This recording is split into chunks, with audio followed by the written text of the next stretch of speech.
Welcome to Deen anime. இந்த வீடியோவில் நம்ம என்ன பார்க்க போகிறோம் அப்படின்னு பார்த்தீங்கன்னா, இன்னைக்கு ஒன் பீஸோட சிவில் வார் பார்த்தின தியரி தான் இந்த வீடியோவில் பார்க்க போகிறோம். இந்த சிவில் வார் நடக்கிறப்போ ஒரு பெரிய பிட்ரேயல் நடக்கும். அதை பற்றி இந்த வீடியோவில் டீப்பாக டிஸ்கஸ் பண்ணலாம். அண்ட் நம்ம சேனலுக்கு புதுசாக இருந்தீங்கன்னா மறக்காம சப்ஸ்கிரைப் பண்ணிக்கோங்க. கண்டிப்பாக இந்த மாதிரி நிறைய வீடியோஸ் உங்களால் பார்க்க முடியும். ஃபர்ஸ்ட் இந்த தியரியோடைய மெயின் கான்செப்ட் என்னன்னா, நம்ம லோக்கியை ஃப்ரீ பண்ணதுனால அதனால் வர கான்சிக்வன்சஸை இந்த தியரியில் பார்க்க போகிறோம். ஆனால் அந்த கான்சிக்வன்சஸ் ஒரு சிவில் வாருக்கு எடுத்துகிட்டு போவோம், அதுவும் எல்பாஃபில். ஸோ வீடியோவை ஸ்கிப் பண்ணாமல் பாருங்க. நம்ம இப்போ இந்த தியரியை ஸ்டார்ட் பண்ணலாம். ஃபர்ஸ்ட் இப்போ லோக்கி ஃப்ரீ ஆயிட்டாரு. அவரோட லெக்ல இருக்கிற செயின் மட்டும் தான் அன்லாக் ஆகல, மற்றபடி அவருடைய ஹேண்ட்ஸ் எல்லாமே இப்போ ஃப்ரீயா தான் இருக்கு. ஸோ இந்த ஒரு ஸ்டேஜ்லயும் லோக்கி அவருடைய ராக்னேர் வெப்பனை யூஸ் பண்ணி அந்த எல்பாஃபை அட்டாக் பண்ணியிருப்பாரு. அண்ட் இதுக்கு மேலேயும் அந்த எல்பாஃபை அட்டாக் பண்ணுவாரு. இப்படி நடந்துச்சுன்னா அஜ்ருதீனுடைய ஃப்ரெண்ட்ஸுக்கு ஏதாவது ஆகலாம், அப்படி இல்லைன்னா அவங்க இறந்தும் போகலாம். அண்ட் அந்த மாதிரி ஏதாவது நடந்துச்சுன்னா அஜ்ருதீன் இதுக்கு காரணம் ஸ்ட்ரா ஹேட்ஸ் அண்ட் லூஃபி தான் அப்படின்னு நினைச்சுப்பாரு. ஸோ அந்த மாதிரி ஏதாவது ஒரு டிசாஸ்டர் நடந்துச்சுன்னா அது லூஃபிக்கும் அஜ்ருதீனுக்கும் ஒரு சண்டையை ஏற்படுத்தலாம். அதுக்கப்புறமா ஸ்ட்ரா ஹேட்ஸை எல்பாஃப் வெல்கம் பண்ண மாட்டாங்க. ஸோ இந்த மாதிரியான ஒரு இன்சிடென்ட் நடந்துச்சுன்னா அந்த ஒரு இன்சிடென்ட் சிவில் வாருக்கு எடுத்துட்டு போகும். அந்த எல்பாஃப்ல சிவில் வார் கொஞ்சம் கொஞ்சமா ஸ்டார்ட் ஆகும். இது கண்டிப்பா நடக்க வாய்ப்பு இருக்கு. பட் எச்சிரோட இந்த மாதிரியான ஒரு இன்சிடென்ட் உருவாக்குறாருன்னா கண்டிப்பா அந்த எல்பாஃப்ல இருக்கிற ஜெயன்ஸ் லூஃபி அண்ட் ஸ்ட்ரா ஹேட்ஸை அக்செப்ட் பண்ற மாதிரியான ஒரு இன்சிடென்ட் நடக்க வாய்ப்பு இருக்கு. ஏன்னா எல்பாஃப் பார்க்க நம்ம 20 வருஷமா எதிர்பார்த்துட்டு இருக்கோம். இப்படி இருக்கிறப்போ அந்த ஐலாண்டுக்கும் ஸ்ட்ரா ஹேட்ஸுக்கும் ஒரு ஃபைட்னு சொன்னா கண்டிப்பா ஃபேன்ஸுக்கு டிசப்பாயின்மெண்ட் ஏற்படுத்தும். அதனால எச்சிரோட இதுக்கான ஒரு ஃபிளாஷ்பேக் கண்டிப்பா ஏதோ ஒன்று வச்சிருக்காரு. அதனாலதான் நம்ம லோக்கியை ஃப்ரீ பண்ற மாதிரியான ஒரு சீன் இதுல வச்சிருக்காரு. கண்டிப்பா அதுக்கான ரீசனை கூடி சீக்கிரம் எதிர்பார்க்கலாம். எனவே நம்ம லூஃபி அண்ட் அஜ்ருதீன் குள்ள ஒரு ஃபைட் நடந்துச்சுன்னா ஒரு சிவில் வார் ஏற்படும். அண்ட் இந்த எல்பாஃப் ஆர்க்குடைய ஸ்டார்டிங்ல அஜ்ருதீன் பத்தி ரிவீல் பண்ணிருப்பாங்க. ஆக்சுவலா அஜ்ருதீன் வந்து வேற டைப் ஜெயண்ட்டை சேர்ந்தவர். அதாவது அவருடைய அப்பா கிங் ஹெரால்ட் அந்த எல்பாஃப் லேண்டை விட்டுட்டு இன்னொரு லேண்டோட ஜெயண்ட்டை மேரேஜ் பண்ணியிருப்பாரு. அது செகண்ட் மேரேஜ் தான் நினைக்கிறேன். ஸோ அந்த ஜெயண்ட்டுடைய குழந்தை தான் அஜ்ருதீன். அண்ட் இந்த எல்பாஃப் லேண்ட்ல பிறந்த ஜெயண்ட் தான் நம்ம லோக்கி. ஆனா அஜ்ருதீனையும் அவருடைய அம்மாவையும் இந்த எல்பாஃப் லேண்ட்ல இருக்கிற ஜெயண்ட்ஸ் அக்செப்ட் பண்ணிக்கல. அதாவது ஒரு குயினா அக்செப்ட் பண்ணிக்கல. சோ லோக்கியோட அம்மாவை மட்டும் தான் ஒரு குயினா அக்செப்ட் பண்ணிருக்காங்க. பட் நம்ம லோக்கியோட அம்மாவை பத்தி எதுவும் தெரியல. கூடி சீக்கிரம் அதை பத்தி ரிவீல் பண்ணுவாங்கன்னு நினைக்கிறேன். சோ அஜ்ருதீன் வேற லேண்டுடைய ஜெயண்டா இருக்கிறதுனால அஜ்ருதீனை கிங் ஹெரால்டுடைய பேஸ்டர்ட் சொன்னா கன்சிடர் பண்றாங்க. அண்ட் இதனால தான் அஜ்ருதீனுக்கு கிங் ஆஃப் த ஜெயண்ட்ஸ் ஆகணும்ன்ற ஒரு ட்ரீமும் இருக்கு. எல்பாஃப்க்கு மட்டும் இல்ல, மத்த லேண்ட்ல இருக்கிற எல்லா ஜெயண்ட்ஸ்க்குமே இவர் ஒரு கிங்கா இருக்கணும் அப்படின்னு ஆசைப்படுறாரு. அண்ட் இது வரைக்குமே அஜ்ருதீன் அந்த த்ரோனை கிளைம் பண்ணணும்னு நினைக்கல. அவருடைய ட்ரீம் அச்சீவ் பண்ணதுக்கு அப்புறமா தான் அந்த த்ரோன் அவருக்கு கிடைக்கும் சொல்றதை விட அவர் கிளைம் பண்ணுவார்னு சொல்லலாம். ஸோ அஜ்ருதீன் அவரோட ட்ரீம் அச்சீவ் பண்றதுக்காக தான் இந்த ஒரு சிவில் வார் நடக்கலாம். பிகாஸ் நான் முன்னாடியே சொன்ன மாதிரி லோக்கி எல்பாஃப் ஃபுல்லா அட்டாக் பண்ணிட்டே இருந்தா அஜ்ருதீன் அதை பார்த்துட்டு சும்மாவா இருப்பாரு. அதனால அவர் என்ன பண்ண வாய்ப்பு இருக்குன்னா எல்லா ஜெயண்ட் ட்ரைப்ஸையும் எல்பாஃப்க்கு சமான் பண்ணி ஒரு அலையன்ஸை ஃபார்ம் பண்ணலாம். அதன் மூலியமா லோக்கியை ஸ்டாப் பண்ண சான்ஸ் இருக்கு. அண்ட் இது மட்டும் அவருடைய ட்ரீம் அச்சீவ் பண்றதுக்கு ஹெல்ப் பண்ணாது. ஏன்னா அவர் இப்போவும் கிங் ஹெரால்டுடைய பேஸ்டர்ட் சன்னா தான் இருப்பாரு. ஸோ இதுக்கப்புறமா தான் ஒரு பெரிய பிட்ரேல காத்திருக்கு. ஏன்னா இந்த ஒரு டைம்ல அஜ்ருதீன் லூஃபியை பிட்ரே பண்ணுவாரு அண்ட் ஹோலி நைட்ஸ் கூட ஜாயின் பண்ணுவாரு. ஏன்னா அந்த ஹோலி நைட்ஸ்க்கு தான் அஜ்ருதீனுடைய ட்ரீம் அச்சீவ் பண்றதுக்கான பவர் இருக்கு. அது ஏன்னு இந்த தியரி என்ன புரியும். அண்ட் இந்த வீடியோ பார்க்குற நிறைய பேர் கிராண்ட் ஃப்ளீட் லூஃபியை பிட்ரே பண்ண மாட்டாங்க அப்படின்னு ஆர்கியூ பண்ணுவீங்க. பட் இந்த ஒரு இடத்துல அது நடக்க சான்ஸ் இருக்கு. ஆனா நீங்க இது ஒரு தியரியா மட்டும் கன்சிடர் பண்ணுங்க. அண்ட் இந்த தியரியை பார்த்ததுக்கு அப்புறமா உங்களோட தாட்டை மறக்காம கமெண்ட் பண்ணுங்க. எனவே இந்த ஒரு பிட்ரேயல் கண்டிப்பா பாசிபிளா இருக்கும். அண்ட் கண்டிப்பா இந்த கிராண்ட் ஃப்ளீட்ல ஒரு பிட்ரேயல் இருக்கும் அப்படின்னு நிறைய தியரி இருந்துச்சு. அண்ட் இந்த தியரி உண்மையாக இந்த ஒரு பிளேஸ் கரெக்டா இருக்கும். அண்ட் ஆல்ரெடி நம்ம பர்த்லோமியாவுடைய லாயலை பார்த்திருப்போம். நம்ம ஷாங்க்ஸ் பர்த்லோமியா கிட்ட லூஃபிக்கு லாயலா இருக்காரா இல்லையான்னு செக் பண்ண ஒரு பாய்சன் கொடுத்திருப்பாரு. அது ஒரு ஃபேக் பாய்சன் தான் இருந்தாலும் பர்த்லோமியோ நம்ம லூஃபிக்கான லாயல்ட்டியை காமிச்சிருப்பாரு. ஸோ பர்த்தோ அவருடைய லாயல்ட்டியை கண்டிப்பா ப்ரூவ் பண்ணிட்டாரு. பட் இதே மாதிரி மற்ற கிராண்ட் ஃப்ளீட் மெம்பர்ஸ் இருப்பாங்கன்னு நினைக்கிறீங்களா? அதனால தான் நான் சொல்றேன் அஜ்ருதீன் லூஃபியை பிட்ரே பண்ணிடுவாருன்னு. ஏன்னா லூஃபியால எல்பாஃப்ல ஒரு வார் ஸ்டார்ட் ஆகுது. அதுவும் லோக்கியை ரிலீஸ் பண்ணதுனால ஒரு வார் ஸ்டார்ட் ஆகுது. ஸோ எல்பாஃப்ல லோக்கியை ரிலீஸ் பண்றது ஒரு கிரைமாவே பார்க்கப்படுது. அப்படி இருக்கும்போது நம்ம லூஃபி ஷாங்க்ஸை பத்தி தெரிஞ்சுக்க லோக்கியை ரிலீஸ் பண்ணியிருக்காருன்னா அது ஒரு கிரைம் தான் நம்ம சொல்லணும். அண்ட் அந்த பிட்ரேலுக்கான குட் ரீசனும் கூட அஜ்ருதீனுக்கு. ஆனா எனக்கு தெரிஞ்சு அஜ்ருதீன் இந்த ஒரு ரீசனுக்காக கண்டிப்பா லூஃபியை பிட்ரே பண்றதுக்கு திங்க் பண்ணுவாரு. ரொம்ப சீக்கிரமாலாம் பிட்ரே பண்ண மாட்டாரு, கண்டிப்பா யோசிப்பாரு.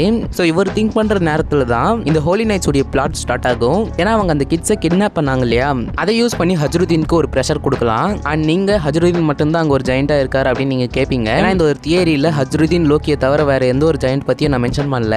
அதுவும் இல்லாம அஜ்ருதீன் பத்தி மட்டும் டீப்பா நான் டிஸ்கஸ் பண்றதுனால அஜ்ருதீன் ஏன் அப்படின்ற ஒரு கேள்வி உங்களுக்கு வரலாம். ஆக்சுவலா இந்த ஒரு சிவில் வார் நடக்கிறதே அஜ்ருதீனுடைய ட்ரீமை ஃபுல்ஃபில் பண்றதுக்காக தான். அதனால தான் அஜ்ருதீன் பத்தி மட்டும் இந்த வீடியோல பேசிட்டு இருக்கேன். இந்த ஒரு சிவில் வார் நடக்கிறப்ப சால், டாரி, பிராகி, ஜரோல் இவங்க எல்லாரும் அவங்களுடைய ரோல்ல கண்டிப்பா ப்ளே பண்ணுவாங்க. சோ இப்போ கிளியர் ஆகிருக்கும்னு நினைக்கிறேன். எனவே இப்போ அந்த ஹோலி நைட்ஸ் அந்த சில்ட்ரன்ஸை கிட்னாப் பண்ணியிருக்காங்க. அதன் மூலியமா அஜ்ருதீனுக்கு பிரஷர் ஏற்படும். ஏன்னா அந்த சில்ட்ரன்ஸை சேவ் பண்றதா இல்ல லோக்கியை ஸ்டாப் பண்றதா அப்படின்ற ஒரு பிரஷர் இருக்கும். இருக்கும். இந்த ஒரு டைம்ல தான் நம்ம ஹஜ்ருதீன் லூஃபியை பிட்ரே பண்ணிட்டு அந்த ஹோலி நைட்ஸ் கூட ஜாயின் பண்ணுவாரு. அதுவும் அந்த ஹெல்ப் ஆஃப் பீப்புள் அவரை கம்பல் பண்ணதுனால தான். ஓகே ப்ரோ, ஹஜ்ருதீனை எதுக்கு அந்த பீப்புள் கம்பல் பண்ணணும் அப்படின்னு நீங்க கேட்டீங்கன்னா, ஏன்னா ஹஜ்ருதீன் மற்ற ஜெயண்ட் ட்ரைப்ஸ் அங்க சமான் பண்ணியிருக்காரு. ஸோ அவருடைய ஹெல்ப் ரொம்ப முக்கியன்றதுனால அந்த பீப்புள் அவரை கம்பல் பண்றாங்க. ஏன்னா ஒரு பக்கம் லோக்கி, இன்னொரு பக்கம் அந்த சில்ட்ரன்ஸ் கண்டிப்பா இது எல்லாத்துக்குமே ஒரு புல் ஸ்டாப் வைக்கணும்ன்றதுனால ஹஜ்ருதீனுடைய டிசிஷனை ஃபாலோ பண்ணுவாங்க. ஆனா இந்த ஹெல்ப் ஆஃப்ல ஓல்ட் ஏரால என்ன சொல்லியிருக்காங்கன்னா, இந்த பிட்ரேயல், ஃபவுல் மவுத் இது எல்லாமே டிஸ்ஹானரபிளா கன்சிடர் பண்றாங்க. ஆனா இப்ப இருக்கிற ஜெனரேஷன்ல இது எல்லாமே நடக்குது. ஏன்னா இந்த ஜெனரேஷனுக்கு பீஸ் தேவை. அதனால தான் அவங்க அந்த டிஸ்ஹானரபிள் திங்ஸை பண்றாங்க. ஸோ இந்த ஒரு டைம்ல ஹஜ்ருதீனை அந்த ஹெல்ப் ஆஃப் பீப்புள் கம்பல் பண்ணி தான் அந்த ஹோலி நைட்ஸ் கூட ஜாயின் பண்ண வச்சிருப்பாங்க. ஸோ இப்போ ஹஜ்ருதீன் லூஃபியை பிட்ரே பண்ணதுனால அந்த ஹெல்ப் ஆஃப் இப்போ பீஸா இருக்கலாம். இதனால அவரை கிங் ஆஃப் த ஹெல்ப் ஆஃபாவும் டிக்ளேர் பண்ணுவாங்க. இந்த ஒரு நியூ பொசிஷனால மற்ற ஜெயண்ட் ட்ரைப்ஸை ஹெல்ப் ஆஃப்க்கு சமான் பண்ணுவாரு. அண்ட் அதன் மூலியமா அவருடைய ட்ரீம் ஃபுல்ஃபில் ஆகும். அண்ட் அதுக்கப்புறமா அவங்க லோக்கிக்கு அகைன்ஸ்டா ஒரு அலையன்ஸ் ஃபார்ம் பண்ணி லோக்கியை டிஃபீட்டும் பண்ணலாம். இந்த ஒரு டைம்ல ஹெல்ப் ஆஃப் ஒரு மெயின் கான்ஃபிளிக்ட்டுக்கு ரெடி ஆவாங்க. யாருக்கு அகைன்ஸ்டா பாத்தீங்கன்னா நம்ம லோக்கி அண்ட் லூஃபி கூட. அண்ட் இவங்க ரெண்டு பேருக்கு அகைன்ஸ்டா இந்த ஹோலி நைட், ஹஜ்ருதீன் அண்ட் அவங்களுடைய அலையன்ஸ், மற்ற ஜெயண்ட் ட்ரைப்ஸ் இவங்க எல்லாருமே இருப்பாங்க. இதுதான் ஹெல்ப் ஆஃப் உடைய மெயின் கான்ஃபிளிக்டா இருக்கும். இவங்க எல்லாம் நம்ம லூஃபிக்கு அகைன்ஸ்டா இருக்கிறதுனால நம்ம லூஃபி மற்ற கிராண்ட் ஃபிளீட் மெம்பர்ஸை ஹெல்ப்புக்கு கூப்பிடலான்னு டிசைட் பண்ணுவாரு. அண்ட் இந்த மாதிரியான ஒரு இன்சிடென்ட் நடக்கும்னு ட்ரெஸ்ரோசா ஆர்க்கோட எண்ட்ல ஃபார்ஷேடோ பண்ணியிருக்காங்க. ஏன்னா அந்த ஒரு ஆர்க் எண்ட்ல ஒரு பெரிய மூமெண்ட் இந்த ஒரு கிராண்ட் ஃபிளீட்டுக்கு நடக்க போகுது அப்படின்னு சொல்லியிருப்பாங்க. ஸோ அந்த ஒரு ஸ்டோரி இதுவாக தான் இருக்கணும். பத்தி உங்களோட தாட்டை மறக்காம கமெண்ட் பண்ணுங்க. அவ்வளவுதான் இந்த தியரி. இப்போ இந்த தியரியுடைய கன்க்ளூஷனை பத்தி பார்க்கலாம். ஃபர்ஸ்ட் நம்ம லோக்கியை ஃப்ரீ பண்ணதுனால லூஃபிக்கும் ஹஜ்ருதீனுக்கும் ஒரு சின்ன ஃபைட் ஏற்படுது. லோக்கி ஃப்ரீ ஆனதுனால லோக்கி எல்பா ஃபுல்லா அட்டாக் பண்ணிட்டே இருக்கான். அப்படி இருக்கிறப்ப ஹஜ்ருதீனுக்கு என்ன பண்றதுன்னே தெரியல. அப்படி இருக்கும்போது ஹஜ்ருதீன் லோக்கி தான் ஒரு பிரச்சனைன்னு பார்த்தா ஹோலி நைட்ஸ் அந்த சில்ட்ரன்ஸை கடத்தி ஹஜ்ருதீனுக்கு இன்னொரு ப்ராப்ளம் கொடுக்குறாங்க. அந்த சில்ட்ரன்ஸ் உடைய சேஃப்டி தான் முக்கியம்னு ஹஜ்ருதீன் அந்த ஹோலி நைட்ஸ் கூட ஜாயின் பண்றாரு. அதுவும் அங்க இருக்கிற ஜெயன்ஸ் கம்பல் பண்ணதுனால இதனால ஹஜ்ருதீன் லூஃபியை பிட்ரே பண்ணிடுறாரு. அண்ட் இந்த Holy Knights Luffy and Loki கூட ஃபைட் பண்றாங்க. அதனால ஹஜ்ருதீனும் அவர் கூட இருக்கிற ஜெயன்ஸ் எல்லாரும் அந்த ஹோலி நைட்ஸ் கூட நின்று ஃபைட் பண்றாங்க. அதுக்கப்புறமா லூஃபி கிராண்ட் ஃபிளீட் கிட்ட இந்த ஃபைட்ல ஜாயின் பண்ண சொல்றாரு. அண்ட் அதுதான் ஒன் பீஸோட சிவில் வாரா இருக்க போகுது. இதை பத்தி நீங்க என்ன நினைக்கிறீங்கன்னு மறக்காம கமெண்ட் பண்ணுங்க. எனிவே இதுக்கப்புறமா குட்டி தியரிஸ் பார்க்கலாம். ஸோ இதுக்கு மேல வர போற வீடியோல இந்த ஷார்ட் தியரி செக்மெண்ட் முடிஞ்ச அளவுக்கு நான் ஆட் பண்ண ட்ரை பண்றேன். அண்ட் உங்களோட தியரிஸை மறக்காம கமெண்ட் பண்ணுங்க. அதுவும் அப்கமிங் வீடியோல வர வாய்ப்பு இருக்கு. அந்த வகையில் இப்போ நம்ம ஃபர்ஸ்டா பார்க்க போற தியரி என்னன்னு பார்த்தீங்கன்னா கங்கோ பத்தின ஒரு தியரி தான். ஸோ ரீசன்ட் சாப்டர் வந்ததுல இருந்து கங்கோ பத்தின நிறைய தியரிஸ் இருக்கு. பிகாஸ் கங்கோவுடைய பவரும் அண்ட் அவங்களுடைய ஃபியரும். ஏன்னா பேஞ்சை கேஸ்டர்ல நம்ம ஒரு இன்சிடென்ட் பார்த்திருப்போம். நம்ம கோப்ராவும் அந்த 5 எல்டர்ஸ் பேசிட்டு இருக்கிறப்போ சடனா நம்ம ஈமோ அப்பியர் ஆயிடுவாங்க. அப்பியர் ஆகி பேசிட்டு இருக்கிறப்போ சடனா கோப்ராவை அட்டாக் பண்ணுவாங்க. அந்த ஒரு அட்டாக்ல நம்மளால ஆரோவை பார்த்திருக்க முடியும். ஸோ ரீசெண்டா நம்ம கங்கோவுடைய பவரை பார்த்திருப்போம். அவங்களும் அந்த ஆரோ பவர் தான் யூஸ் பண்ணிட்டு இருப்பாங்க. பட் அந்த கேஸ்டர்ல பார்த்த ஆரோ வந்து பிளாக் கலர்ல இருக்கும். ஆனா இந்த இமேஜ் பாருங்க, இதுல கங்கோவுடைய ஆரோ கிரே கலர்ல இருக்கும். அதனால ஈமோவுக்கும் கங்கோவுக்கும் ஏதோ ஒரு கனெக்ஷன் இருக்கு அப்படின்னு சொல்லப்படுது. அந்த கனெக்ஷன் என்னன்னு கூடி சீக்கிரம் தெரிய வரும். நெக்ஸ்டா இவங்க ரெண்டு பேருடைய பியர். ஸோ நம்ம எகேட் ஆர்க்ல பார்த்திருப்போம். அந்த ஆர்க்ல எமத் அதோட சிச்சுவேஷன் கண்ட்ரோல் மீறி போனதுனால ஜாய்பாய் கொடுத்த அந்த ஹாக்கி நாட்டை அன்லாக் பண்ணியிருக்கோம். ஸோ ஜாய்பாயுடைய பவர் ஈமோவையே பயப்பட வச்சிருக்கோம். அப்படின்னா அவங்க சன்கார்டுக்கு எவ்வளவு பயப்படுவாங்கன்னு கொஞ்சம் யோசிச்சு பாருங்க. அதே மாதிரி இப்போ ரீசன்ட் சாப்டர்ல கங்கோ என்னோட பியரை நிக்காதா அப்படின்னு சொல்லியிருப்பாங்க. இதனால இவங்க ரெண்டு பேருடைய ஆக்டிவிட்டிஸுமே சிமிலரா இருக்கு. அதனாலே இவங்க மதர் அண்ட் டாட்டரா இருப்பாங்க அப்படின்னு சொல்லப்படுது. இது ஒரு தியரி தான். பட் இதை பத்தின உங்களோட தாட்டை மறக்காம கமெண்ட் பண்ணுங்க.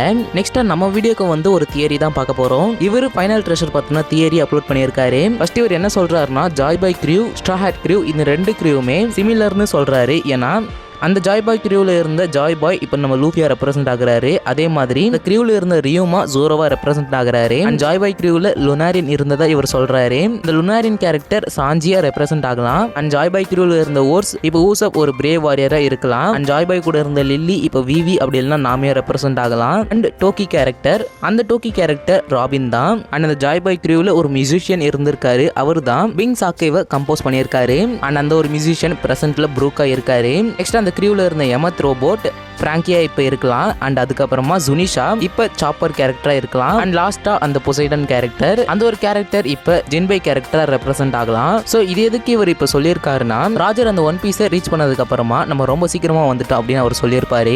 அதுக்கான ரீசன் அவரால் அந்த ட்ரெஷரை அப்டைன் பண்ண முடியாததுதான். அந்த ஒரு ட்ரெஷரை ஜாய்பாய் கிரியூ மாதிரி இருக்கிற இன்னொரு கிரியூவால தான் அந்த ஒரு ட்ரெஷரை அப்டைன் பண்ண முடியும் அப்படின்னு அவர் சொல்றாரு. அண்ட் அதுவும் இல்லாம ஜாய்பாய் டோக்கி மூலியமா அந்த ட்ரெஷரை ஃபியூச்சருக்கு அனுப்பி வச்சிருக்காரு. அண்ட் ராஜரால் அந்த ஒன் பீஸ் அப்டைன் பண்ண முடியாததுனால தான் அவர் அந்த லாஃப்ட் டெயில்ல சிரிச்சிருக்கணும். அண்ட் ராஜர் கிரியூக்கும் ஜாய் பாய் கிரியூக்கும் எந்த ஒரு சிமிலாரிட்டிஸுமே இருக்காது. ஏன்னா ஜாய் பாய் கிரியூல இருந்த ரியூமா ஒரு டிராகனை கட் பண்ணியிருக்காரு. அதுக்கப்புறமா நம்ம ஜோரோ தான் ஒரு டிராகனை கட் பண்ணியிருக்காரு.